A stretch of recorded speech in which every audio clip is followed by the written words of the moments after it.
we are a society that didn't pass through that transition to an industrial society the way the West did. So, 80%, 90% of our workers have always been in the informal sector, and because we continue to have so many trades which are home based, like all these handicrafts and the cottage industries, in which India is plentiful in this country, they were all home based. Then, of course, workers began to organize, or the artisans began to be recognized, and the artisans then began to have development boards. So they continued to be home based, but because the state post independence tried to develop these boards to assist artisans, they were assisted to improve their skills and their trades. So they never got drawn into that industrial process because India wasn't industrialized, for very long. Or if there was industry, it couldn't absorb these large masses that were in our rural India.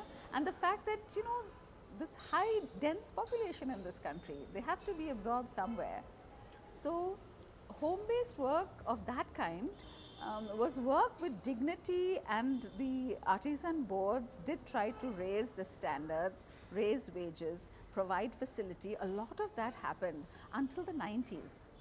And it was globalization, the 94 process, which destroys all this. Because then India became an open ground for everybody to enter. And so, products from different parts of the world began to enter. And then you have this huge process of mechanization, modernization. So the protective barriers that the country had formerly to protect the workers and their rights in those trades, those collapsed.